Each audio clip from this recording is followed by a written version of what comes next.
जो हम कर रहे हैं वर्कशीट 2020-21 की, जो कि कक्षा 8वीं की है और यह हिंदी विशिष्ट की है और यह जनवरी महीने की बच्चों इसी महीने की वर्कशीट है ये जो आपको करनी है। तो इसमें सबसे पहले आपको यहाँ जो जानकारी दे रखी है यह भरनी है, जिसमें विद्यार्थी का नाम, पिता का नाम, कक्षा, तो कक्षा आ जाएगी यहाँ पर 8वीं, शाला का नाम, जिस भी शाला में आप पढ़ते हो वहीं से आपको मिलेगी। और इसी तरह के और वीडियो देखने के लिए चैनल को सब्सक्राइब कीजिए। तो इस चैनल पे और भी विषयों की वर्कशीट है, यदि आप चाहते हो देखना तो चैनल की प्लेलिस्ट पर जाकर देख सकते हो। इसके साथ ही इसमें 6 से 8 तक की जो वर्कबुक है, वर्कबुक भी करी हुई है, आप वर्कबुक भी देख सकते हो हिंदी की और गणित की। तो चलो बच्चों अब शुरू करते हैं, हिंदी की वर्कशीट करते हैं जो कि कक्षा 8वीं की है। तो इसमें जो पहला प्रश्न है, प्रश्न नंबर जो पहला है, वर दे कविता में कवि माँ वीणा वादिनी से वरदान में क्या चाहता है, लिखिए। तो यहाँ पे वर्कशीट के प्रारंभ में दे रखा कि सभी प्रश्न हल करना अनिवार्य है। यह खंड अ है और उत्तर इसी में लिखने हैं आपको। तो प्रश्न जो पहला है, वर दे कविता में कवि माँ वीणा वादिनी से वरदान में क्या चाहता है, लिखिए। तो इसका उत्तर होगा बच्चों, इसका उत्तर बच्चों आप अपने मन से भी लिख सकते हो और वो कविता पढ़कर भी लिख सकते हो, अपने अनुसार लिख सकते हो। और यहाँ पर आपको समझाने के लिए उत्तर लिख रखा है, तो आप देख लो इसको। कविता में कवि माँ वीणा वादिनी से नवनिर्माण हेतु वरदान में चाहता है कि देश में स्वतंत्रता का अमृत दे, अंधकार के सभी बंधनों को काटकर इस संसार को प्रकाशित करे, इस जगत और प्रकृति में नई गति, नया लय, नया ताल और छंद दे, इस जगत में नवीनता भर दे। तो इस प्रकार वरदे कविता में कवि माँ वीणा वादिनी से वरदान में यह सब चाहते हैं कि अंधकार को दूर करके प्रकाश दे और सारे और नवीनता भर दे। इसमें प्रश्न नंबर 2 है, प्रश्न नंबर दूसरा है, निम्नलिखित गद्यांश को पढ़कर उसके नीचे लिखे प्रश्नों के उत्तर लिखिए। तो यहाँ पर एक गद्यांश दे रखा है, इस गद्यांश को पढ़कर हमें नीचे के प्रश्नों के उत्तर देने हैं। तो प्रश्न पहला है, बहुत से मनुष्य यह सोच कर कि हमें कभी सफलता नहीं मिलेगी, देव हमारे विपरीत है, अपनी सफलता को अपने ही हाथों पीछे धकेल देते हैं। उनका मानसिक भाव सफलता और विजय के अनुकूल बनता ही नहीं। तो सफलता और विजय कहाँ? यदि हमारा मन शंका और निराशा से भरा है तो हमारे कामों का परिचय भी निराशाजनक ही होगा, क्योंकि सफलता की, विजय की, उन्नति की कुंजी तो अविचल श्रद्धा ही है। ठीक है, तो ये यहाँ पर गद्यांश दे रखा है। अब हमें नीचे के प्रश्नों के उत्तर देने हैं। तो प्रश्न जो पहला है, प्रश्न नंबर 1 है, उपयुक्त गद्यांश भाषा भारती कक्षा 8 के किस पाठ से लिया गया है? तो यह किस पाठ से लिया गया है? इसका उत्तर होगा यह पाठ 2 आत्मविश्वास, जो पाठ 2 का नाम है आत्मविश्वास से लिया गया है। ठीक है, तो यह पाठ 2 आत्मविश्वास से लिया गया है। उसके बाद प्रश्न नंबर दूसरा है, इस गद्यांश का अर्थ अपने शब्दों में लिखिए। तो इसका अर्थ अपने शब्दों में लिखना, आप ये पढ़ के फिर अपने शब्दों में इसका उत्तर लिख देना। तो इसका उत्तर है, इस संसार में बहुत से लोग अपनी सफलता पर विश्वास नहीं करते। वे सोचते हैं कि हमें सफलता नहीं मिलेगी। उनकी यह मानसिकता ही उनकी सफलता के मार्ग को रोक देती है, क्योंकि इस प्रकार शंका करने से मन निराश हो जाता है। जब तक हम अपनी सफलता पर स्वयं विश्वास व श्रद्धा नहीं रखेंगे, हमें सफलता नहीं मिलेगी। ठीक है, हमें सफलता नहीं मिलेगी। तो इस प्रकार यह इस गद्यांश का अर्थ है कि सफलता तभी मिलेगी जब हम अपने आप पर खुद ही विश्वास और श्रद्धा रखेंगे। अब प्रश्न नंबर तीसरा है। ठीक है, प्रश्न नंबर तीसरा है, पाठ मध्य प्रदेश की संगीत विरासत के आधार पर संगीत के क्षेत्र में मध्य प्रदेश से जुड़े आधुनिक संगीतज्ञों के योगदान को लिखिए। तो इसका उत्तर होगा, आधुनिक संगीतज्ञों के नाम लिखना थे हमें, यहाँ पर उनके योगदान बताने थे। तो पहला है उस्ताद अल्लाउद्दीन खान। ठीक है, उस्ताद अल्लाउद्दीन खान, प्रसिद्ध सरोद वादक, मेहर बैंड की स्थापना। तो इनका यह योगदान है कि प्रसिद्ध सरोद वादक है और इन्होंने मेहर बैंड की स्थापना की थी। दूसरा है कुमार गंधर्व, मालवी गीतों को राग दरबारी ढंग से गाया, अनूप राग विलास पुस्तक की रचना की। और तीसरे जो हैं लता मंगेशकर, वे समूचे राष्ट्र की गायिका है, देश के सर्वोच्च नागरिक सम्मान भारत रत्न से सम्मानित किया गया। ठीक है, तो इस प्रकार हमने जो संगीतज्ञों के नाम लिख दिए यहाँ पर जो कि पाठ में थे। अब प्रश्न नंबर चौथा है अपराजिता पाठ के अनुसार डॉक्टर चंद्रा को अपराजिता क्यों कहा गया है? 2 या 3 उदाहरण देकर लिखिए। तो बच्चों आप पाठ पढ़ के भी अपने मन से भी आपको जो उदाहरण ठीक लग रहे हैं वो दे सकते हो इसमें। और हमने यहाँ लिखा है इसका उत्तर, डॉक्टर चंद्रा को बचपन में सामान्य ज्वर के बाद पक्षाघात हो गया था। उनके शरीर के नीचे का हिस्सा अक्षम होने के बाद भी उन्होंने परिश्रम पूर्वक डॉक्टर की उपाधि प्राप्त की। डॉक्टर चंद्रा चाहती थी कि कोई उन्हें सामान्य सा सहारा भी न दे। वे अपना सब काम स्वयं करती थी। शल्य चिकित्सक न बन पाने पर भी उन्होंने माइक्रोबायोलॉजी में डॉक्टरेट की। तो इस प्रकार ये उदाहरण है कि उन्होंने किस प्रकार अपने जो अपराजिता नाम को सार्थक किया गया है और उन्हें अपराजिता कहा गया है क्योंकि उनके शरीर का जो नीचे का हिस्सा था वह अक्षम हो गया था। उसके बाद भी उन्होंने डॉक्टर की उपाधि प्राप्त की थी। वे अपना सब काम स्वयं करना चाहती थी और वे करती भी थी। और उन्होंने माइक्रोबायोलॉजी में पीएचडी प्राप्त करी थी, डॉक्टरी की थी।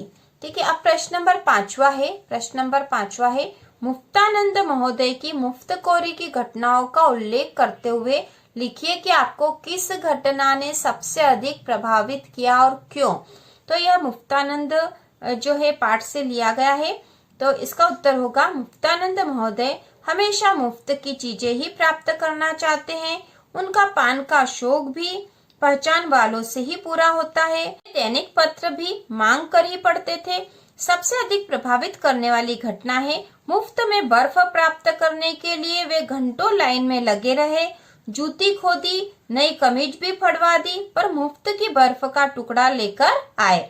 तो इस प्रकार हमें इस घटना ने सबसे अधिक प्रभावित किया है। आप पाठ पढ़कर अपने अनुसार भी लिख सकते हो।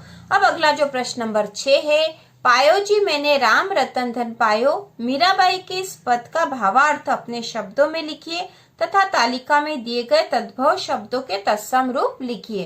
तो इस जो पायो जी मैंने राम रतन धन पायो, यह मीराबाई का जो पद है इसका भावार्थ है। मीराबाई इस पद में बता रही है कि मैंने राम नाम रूपी धन पा लिया है। यह एक अमूल्य वस्तु है जिसे मुझे मेरे गुरुदेव ने कृपा करके दी है। मैंने जन्म जन्म का धन पा लिया है। इस जगत में दूसरी चीजें तो खत्म होने वाली है, पर यह राम नाम रूपी धन बढ़ता ही जाता है। मेरे इस सत्य की नाव को चलाने वाले मेरे गुरु हैं। मीरा के प्रभु श्री कृष्ण है जिसका वह प्रसन्न होकर यशगान कर रही है। तो इस प्रकार यह इसका भावार्थ था। अब हम यहाँ पर दे रखा है तद्भव शब्द दे रखे हैं जिनके हमें तत्सम शब्द लिखने हैं। तो पहला जो है पंछी, इसका होगा पक्षी। महात्म का होगा महात्म्य। मानुष का मनुष्य। नैन का नेत्र। पशान पत्थर। रतन का रत्न बनेगा। सत्य हरक हृदय या फिर प्रसन्नता। ठीक है, अब अगला जो प्रश्न नंबर 7 है, प्रकृति यहाँ एकांत बैठी निज रूप सवारती, पल पल पलटती छलक छन छन छवि धारती, मानो जादू भरी विश्व बाजीगर थेली, खेलत में खुल परी शेल के सिर फैली। उपयुक्त पंक्तियां किस पाठ में आई है? तो इसका उत्तर है पाठ 7 भेड़ाघाट। ठीक है, पाठ 7 का जो नाम है भेड़ाघाट, इस पाठ से यह आई है। इसके बाद अगला प्रश्न है इसी का, पद्यांश की दूसरी पंक्ति में कौन सा अलंकार है? जो दूसरी पंक्ति थी पल पल पलटती छलक छन छन छवि धारती, तो इसमें अनुप्रास अलंकार है क्योंकि इसमें प वर्ण की आवृत्ति हुई है और फिर छ वर्ण की आवृत्ति हुई है, इसलिए यहाँ पर अनुप्रास अलंकार है। अगला जो इसका प्रश्न है, कश्मीर की शोभा के लिए कही गई ये पंक्तियां भेड़ाघाट के किस स्थान के लिए ठीक बैठती है तथा क्यों? तो इसका उत्तर होगा, कश्मीर की शोभा के लिए कही गई ये पंक्तियां भेड़ाघाट के दूधधारा, ठीक है, दूधधारा जल प्रताप के लिए ठीक बैठती है क्योंकि यहाँ संगमरमर के पत्थरों पर नर्मदा नीचे की ओर गिरती है। यहाँ सफेद चट्टानों पर हरी घास है। हिमालय की बर्फ के समान यहाँ सफेदी है जो गलती नहीं है। जब जोर का घर्षण होता है तब पानी भी दूध जैसा दिखाई पड़ता है। तो इस प्रकार यहाँ पर दूधधारा जलप्रपात जो है उसकी सुंदरता का वर्णन किया गया है। अब अगला जो प्रश्न नंबर 8वां है, गणितज्ञ ज्योतिषी आर्यभट्ट पाठ में वर्णित आर्यभट्टीय ग्रंथ की खोज किसने की थी? इस ग्रंथ के बारे में आप क्या जानते हैं, लिखिए। तो इसका उत्तर होगा महाराष्ट्र के विद्वान, ठीक है, महाराष्ट्र के विद्वान डॉक्टर भाऊ दाजी ने 1864 में मलयालम लिपि में आर्यभट्टी की ताड़पत्र पोथियां खोजी और इनका विवरण प्रकाशित किया। आर्यभट्टीय ग्रंथ में गणित और ज्योतिष दोनों के बारे में चर्चा है, ठीक है। तो आर्यभट्टीय जो ग्रंथ है इसमें गणित के बारे में भी है और ज्योतिष के बारे में भी चर्चा की गई है। इस पुस्तक के 4 भाग है, दशगीतिका, गणित, कालक्रिया और गोल। इस ग्रंथ में आरंभ में वृंद यानी अरब तक की 10 गुणांतर संख्याओं का वर्णन है। तो इस प्रकार यह जो आर्यभट्ट द्वारा लिखी गई जो पुस्तक है आर्यभट्टी, इसकी जो खोज है डॉक्टर भाऊदाजी ने की थी और इस पुस्तक के 4 भाग है जो कि हमने यहाँ लिख दिया है। अब अगला जो प्रश्न है, छोटा नागपुर क्षेत्र में अंग्रेजों के विरोध में हुए आंदोलन में शहीद बिरसा मुंडा की भूमिका को लिखिए।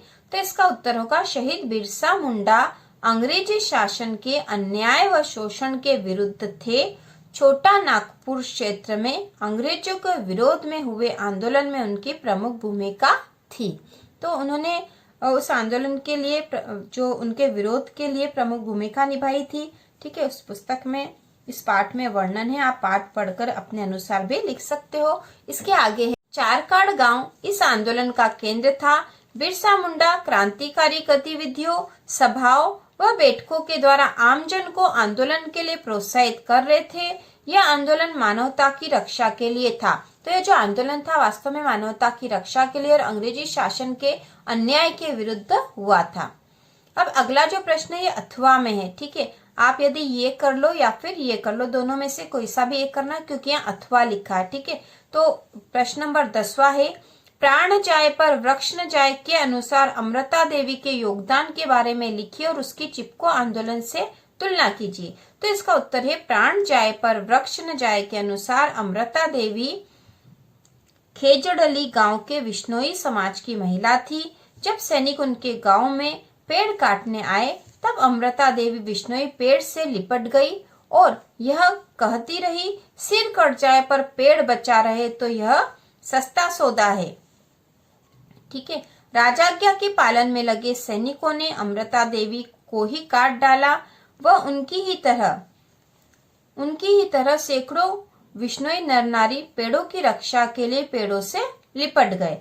तो इस प्रकार पेड़ों की रक्षा के लिए पेड़ों से लिपट गए थे और जो इसी प्रकार चिपको आंदोलन में भी पेड़ों को बचाने के लिए नर नारी पेड़ों से चिपक गए थे। तो यहाँ पे चिपको आंदोलन से तुलना करने के बारे में कहा गया था जो हमने कर दी है, क्योंकि उस आंदोलन में भी जो नर नारी थे वह पेड़ों से चिपक गए थे और वृक्षों को बचाया था जिस प्रकार अमृता देवी ने बचाया था।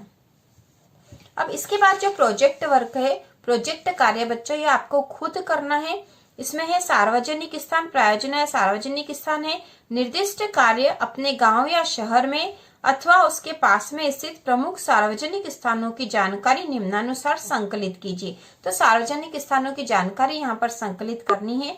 जैसे कि यहाँ पर हमने अपने मन से लिखी, बच्चों आपको अपने अनुसार लिखनी है कि आपके गांव या आपके शहर में क्या क्या है, ठीक है, उनकी दूरी आपके घर से कितनी है। तो यहाँ पर ये स्वास्थ्य सुविधा, तो हमने नाम लिख दिया है प्राथमिक स्वास्थ्य केंद्र। यदि आपके यहाँ सामुदायिक स्वास्थ्य केंद्र हो तो वो भी लिखा जा सकता है। उसके बाद घर से दूरी हमने 1 किलोमीटर लिख दी है। बैंक, तो आपके यहाँ पर जो भी बैंक है जैसे स्टेट बैंक है या कोई सी भी दूसरी बैंक है तो आप यहाँ पर लिख सकते हो और उस बैंक से घर की दूरी लिख सकते हो, ठीक है। बैंक का नाम आप खुद लिखोगे। डाक या संचार सुविधा, तो हमने यहाँ पोस्ट ऑफिस लिख दिया है, घर से दूरी 1 किलोमीटर। फिर परिवहन में बस या टेम्पो और दूरी आप अपने मन से 1 या 1.5 किलोमीटर लिख सकते हो। ठीक है, आधा किलोमीटर भी लिख सकते हो। उसके बाद यहाँ प्रश्न है, क्या आप अपने आसपास के चिकित्सालय में गए हैं? आपने वहाँ कौन कौन से उपकरण देखे, लिखिए। तो चिकित्सालय में यदि हॉस्पिटल में आप गए हो और वहाँ आपने कौन कौन से उपकरण देखे, वो आपको अपने मन से लिखना है। तो इस प्रकार उत्तर इसका होगा, हाँ हम अपने पास के चिकित्सालय में गए हैं, वहाँ हमने x ray machine, BP machine, stethoscope, वजन मापने की मशीन देखी। तो आपने और भी जो देखा हो वो यहाँ लिखना आपको। और अगला जो प्रश्न है, अपने आसपास के किसी बैंक या डाकघर में जाकर पैसों को जमा करने या निकालने की प्रक्रिया का पता कीजिए और लिखिए। तो आपको डाकघर या बैंक में पैसे जमा कैसे करते या निकालते कैसे, इसकी जो प्रक्रिया है उसके बारे में पता करना है। और वो आप खुद करके लिखोगे तो वो इस प्रकार होगी, लगभग बैंक या डाकघर में पैसों को जमा करने या निकालने के लिए फॉर्म भरकर जमा करवाना पड़ता है। ठीक है, या फिर आप अपने घर में बड़ों से पूछकर भी लिख सकते हो। यहाँ पर जो प्रश्न है इसका, क्या आपने कभी किसी को पत्र लिखा है? पत्र में क्या क्या लिखना जरूरी है? पत्र को कैसे भेजते हैं, पता कीजिए और लिखिए। तो पत्र में पत्र प्राप्त करने वाले का पता लिखना जरूरी है, क्योंकि आप प्राप्त करने वाले का पता लिखोगे तो ही वह उस तक पहुंच पाएगा। पत्र को डाकघर के माध्यम से भेजते हैं। तो ठीक है, हमने यहाँ पर इसका उत्तर लिख दिया है। उसके बाद यहाँ पर एक शब्द पहेली दे रखी है। ठीक है, शब्द पहेली दे रखी है जिसमें यहाँ लिखा है, जो कभी न हारी हो अपराजेय। ठीक है, तो यहाँ पे आ जाएगा अपराजिता, मार्ग, रास्ता, राह, तारों का समूह, तारामंडल, आने वाला पिछला दिन, मशीन, कल, एक वाद्य यंत्र जिसे सपेरे बजाते हैं, तो यह आ जाएगी बीन। समय देखने का यंत्र हो जाएगा घड़ी। एक दूध देने वाला पालतू पशु गाय। राष्ट्रीय पुष्प हो जाएगा कमल। शरीर का वह अंग जिससे सूंघते हैं नाक। ठीक है, ऊपर से नीचे में पेड़ की रक्षा के लिए प्राण त्याग करने वाली शहीद विष्णोई नारी अमृता देवी। राज्य का मंत्री राज्य मंत्री। राजा के भवन या घर को कहते हैं राजभवन या महल आएगा यहाँ पे, क्योंकि 3 अक्षरों में आना था महल। फर्नीचर बनाने या जलाने के काम में आने वाली पेड़ों से प्राप्त वस्तु लकड़ी। एक खारी चीज जिसे खाते हैं नमक। गाने वाला व्यक्ति गायक और गाने की क्रिया गाना। तो यहाँ पर जो है हमने यह जो है शब्द पहले इस प्रकार बना दी, नीचे से देखकर बाएं से दाएं और ऊपर नीचे। तो यहाँ पे आ जाएगा अपराजिता, अमृता देवी, वीन। ठीक है, बीन है वास्तव में यह। राज्य मंत्री, तारामंडल, महल, राह, कल, घड़ी, गायक, गान, इधर से गाय और ये नाक, कमल। ठीक है, और नमक। ठीक है, इस प्रकार यहाँ पे यह वर्ग पहेली है। इस प्रकार यह पूरा जो है हिंदी का पेपर हो चुका। और इसी तरह के और वीडियो देखने के लिए चैनल को सब्सक्राइब कीजिए, जिससे कि आपको वीडियो की नोटिफिकेशन तुरंत मिल जाए।